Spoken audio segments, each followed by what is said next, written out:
I'm going to now mention a word which I've talked about before called belovedness. And I've used this word for many, many years.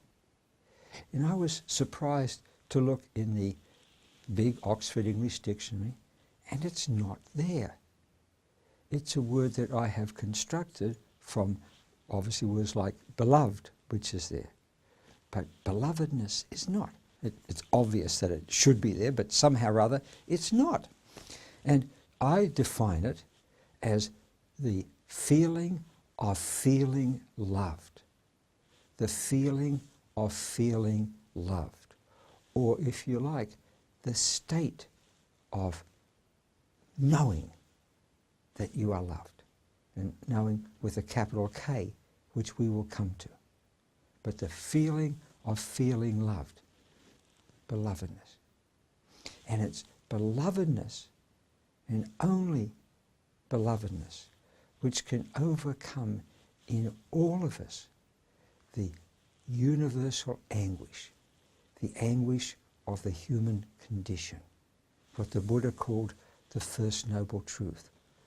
Life for all is anguish. And that's only overcome when we find belovedness. Not that we are love, but that we are loved and therefore loved. I've written about this in my colour meditation book. So we have to believe that we are loved,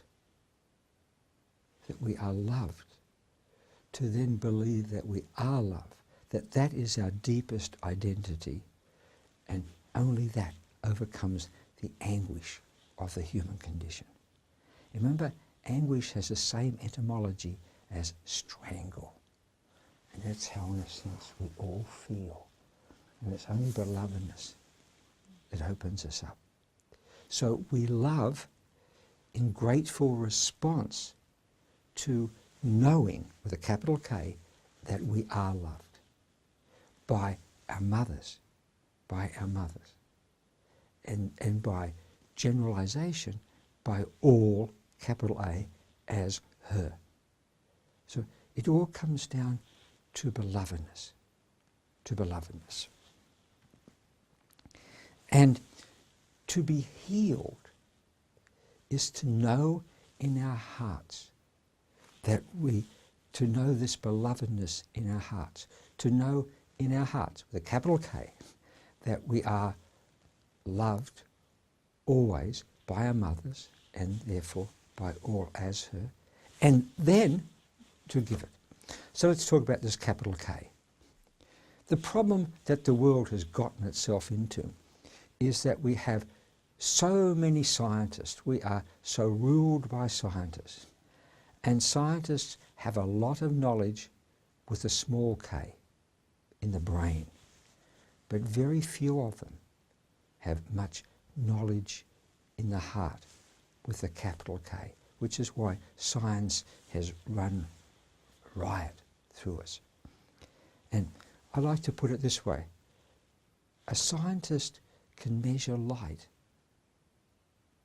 but very few of them are enlightened.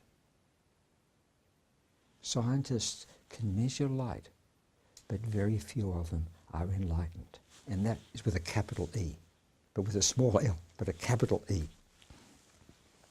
So to be healed is to know in your heart belovedness, and to know in your heart that therefore you are love, and therefore to give it out in grateful reciprocation.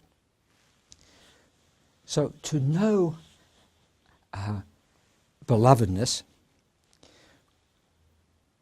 when you are diseased, when you are in terrible suffering, when you are aware that you are in terrible suffering. Unfortunately, most people spend their lives not even really allowing themselves to realize that they're in anguish. But here is someone diseased. And to know belovedness in that state is what Aristotle said was the climax of great tragedy. an agnoresis, the discovery.